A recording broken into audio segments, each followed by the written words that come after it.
안녕하세요. 인생라디오 청취자 여러분. 오늘은 74세 최만식님의 사연입니다. 천천히 편안하게 들어주실래요? 서울 강남 7번 출구 앞입니다. 12월 27일 밤입니다. 눈발이 소복소복 내려앉고 있습니다. 바람이 살을 애는 듯 차가워요. 얼굴을 스치는 눈송이마다 뼈마디가 시려옵니다. 최만식 할아버지께서는 74세입니다. 검은 캐시미어 코트에 은은한 향수 냄새가 배어 있습니다. 손목에는 고급 시계가 빛나고 손가락에는 금반지 하나만 끼시고 벤치에 앉아 계셨습니다. 코트 깃이 바람에 살짝 흔들립니다. 가죽 장갑은 벗어 무릎 위에 올려두셨습니다. 손등에 맺힌 서리가 가로등 불빛에 반사되어 반짝입니다. 숨결이 하얗게 새어나오며 공기 중에 흩어집니다. 갑자기 가슴을 꽉 쥐시고 스르륵 쓰러지셨습니다. 눈 위에 코트가 펼쳐졌습니다. 지나가는 사람들이 휙휙 피해갑니다. 누군가는 고개만 돌리고 누군가는 발걸음을 재촉합니다. 그때 한 소년이 달려왔습니다.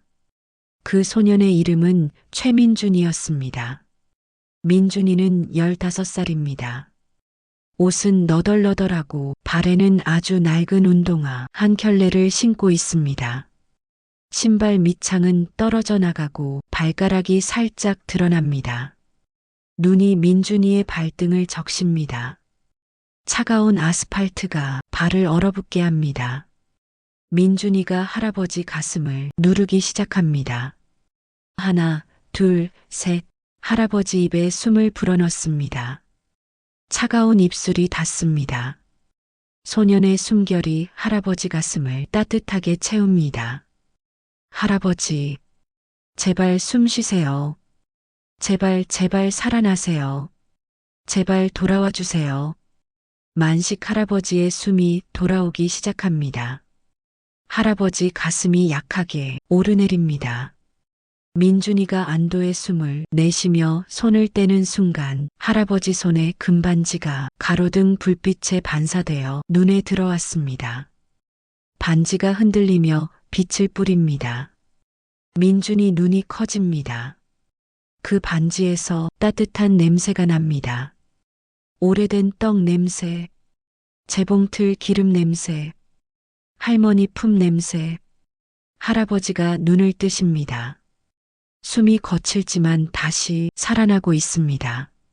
민준이가 목이 메입니다. 이 반지 잠시만 빼주세요. 제발. 민준이가 할아버지 손을 조심스레 잡고 반지를 빼려 합니다. 손이 얼어서 반지가 끼어 있습니다. 피부가 쓸려 붉게 물듭니다. 민준이가 이를 악물고 조심스레 빼냅니다. 반지 안쪽에 작은 글씨가 새겨져 있습니다. 영희야, 영원히 사랑해, 만식. 민준이가 반지를 코에 대고 깊게 숨을 들이쉽니다. 할머니, 눈물이 주르륵 흘러내립니다. 차가운 바람에 눈물이 얼어붙기 시작합니다. 이건 우리 할머니 유품이에요. 할머니가 돌아가시기 전에 아빠 손에 쥐어주셨대요. 할머니께서 이 반지를 꼭 할아버지께 전해주라고 하셨대요. 아빠가 종종 저한테 그 이야기를 전해주셨어요. 아빠의 그 떨리는 목소리가 아직도 제 귓가에 울려요. 그런데 아빠가 사고로 돌아가시고 빚쟁이들이 저희 집을 뒤집었어요. 모든 걸 뺏기고 길로 쫓겨났을 때 이 반지도 그때 사라졌어요. 그날 아빠가 돌아가신 후 할머니 성함이 새겨진 이 반지만 제 인생의 전부였는데 이제 다시 돌아왔어요. 할아버지가 힘겹게 고개를 돌리십니다. 숨이 거칠습니다. 가슴이 오르내리며 고통이 얼굴에 새겨집니다. 뭐라고? 민준이가 반지를 꼭 쥐고 울먹입니다. 할머니 성함이 여기 새겨져 있어요. 영희, 제 할머니예요. 제 진짜 가족이에요. 할아버지가 얼굴이 하얗게 질립니다. 영애? 그 이름이 40년 만에 입 밖으로 나옵니다. 가슴이 쿵쾅거립니다. 눈앞이 흐려집니다. 여러분, 지금부터 영희 할머니 이야기를 조용히 들려드릴게요. 40년 전 서울 종로. 좁은 골목 아닙니다. 떡 냄새가 늘 퍼졌습니다. 영희네 아버지가 떡 장사를 하셨거든요. 찹쌀 향이 골목 전체를 감쌌습니다. 영희 어머니는 재봉틀을 돌리며 옷수선을 하셨습니다. 기계 소리가 밤늦게까지 울렸습니다. 영희는 10살 때부터 엄마 옆에서 바늘을 쥐었습니다. 영희야, 한 땀 한 땀, 이게 사랑이야. 어머니의 말씀이 영희 가슴에 새겨졌습니다. 20살의 영희는 만식을 만났습니다. 만식은 대학생이었습니다. 영희는 재봉사였습니다. 첫눈에 서로 사랑했습니다. 만식은 영희 손에 금반지를 끼워주었습니다. 영희야, 영원히 사랑해, 만식. 반지 안쪽에 새겨진 글씨입니다. 영희는 매일 반지를 만지며 미소 지었습니다. 하지만 만식 가족이 반대했습니다. 재봉사 딸, 절대 안 돼.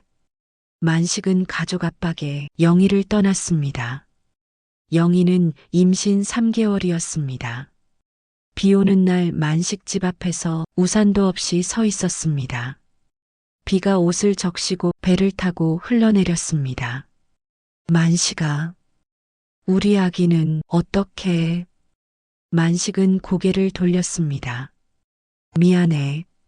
영희는 그날 집으로 돌아와 혼자 울었습니다. 떡 냄새가 차가워졌습니다. 재봉틀 소리도 멈췄습니다.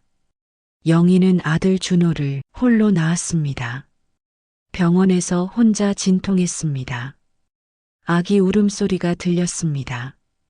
영희는 준호 얼굴을 보며 눈물을 흘렸습니다. 준호야, 엄마가 너를 지킬게. 평생 지킬게. 준호는 만식을 닮았습니다. 눈이 크고 코가 오똑했습니다. 영희는 매일 재봉틀을 돌리며 준호를 키웠습니다. 준호가 5살 때부터 물었습니다. 아빠는 언제 와? 영희는 웃으며 대답했습니다. 준호야, 아빠는 먼 곳에 계셔. 조금만 기다려. 조금만. 준호가 20살이 되자 영희는 암 진단을 받았습니다. 재봉틀 돌릴 힘이 없어졌습니다. 준호가 공장 일을 하며 엄마의 약값을 벌었습니다. 엄마, 괜찮아질 거야. 내가 다 해줄게. 영희는 병원 침대에서 금반지를 쥐고 말했습니다. 준호야, 이 반지 내 아빠가 준 거야. 내가 아빠를 찾아서 꼭 전해줘. 준호는 반지를 보며 울었습니다. 영희가 죽기 전날 준호 손을 잡았습니다. 준호야, 엄마가 미안해. 아빠를 찾아줘. 제발. 엄마는 준호 손에 반지를 쥐어주었습니다. 엄마, 나도 아빠 보고 싶어. 준호가 말했습니다. 영희는 마지막 숨을 쉬며 말했습니다. 준호야, 만식아, 미안해. 준호는 엄마가 떠난 뒤 반지를 늘 품에 지녔습니다. 그리고 몇 년 후 민준이 엄마를 만났습니다. 30살 무렵 준호는 작은 공장에서 일하며 한 여성을 알게 되었습니다. 그녀는 준호의 외로움을 이해해 주었고 둘은 사랑에 빠졌습니다. 그리고 민준이를 낳았습니다. 하지만 결혼 생활은 오래가지 못했습니다. 준호의 불안한 마음, 엄마가 남긴 상처, 그리고 매일 쌓이는 생계 압박. 준호 부부는 자주 다투었습니다. 그리고 결국 이혼했습니다. 민준이 엄마는 떠났고 준호는 홀로 민준이를 키웠습니다. 민준이가 6살이 되기 전까지 준호는 매일 밤 민준이에게 반지를 보여주며 말했습니다. 민준아, 이건 할머니가 준 거야. 할아버지가 준 반지래. 언젠가 이걸로 할아버지를 찾을 수 있을 거야. 할머니랑 약속했어. 그러나 준호는 민준이가 6살 되던 해 교통사고로 세상을 떠났습니다. 민준이가 떠난 후 빚쟁이들이 들이쳐 집을 뒤집었습니다. 가구, 옷, 사진, 모든 게 길바닥으로 내던져졌습니다. 그 혼란 속에서 반지도 사라졌습니다. 민준이는 그날 이후 할머니 성함만 기억하며 살았습니다. 여러분, 그 반지는 어떻게 최만식 할아버지 손에 있게 되었을까요? 준호가 사고로 떠난 그날 밤 빚쟁이들이 물건을 털어가던 중 한 남자가 반지를 주었습니다. 그는 만식 할아버지 옛 직원이었다고 해요. 40년 전 만식 할아버지의 회사에서 일하다 그만둔 사람. 그는 반지 안쪽 글씨를 보고 만식이라는 이름을 기억했습니다. 그는 금반지를 팔려 했지만 마음이 내키지 않았습니다. 그래서 오랜 세월 품에 지니고 다녔습니다. 그러던 어느 날 강남 거리에서 우연히 만식 할아버지를 마주쳤습니다. 노쇠해진 얼굴, 하지만 그 눈빛은 잊을 수 없었습니다. 그는 조용히 다가가 반지를 건넸습니다. 사장님, 이건 그때 그 반지예요.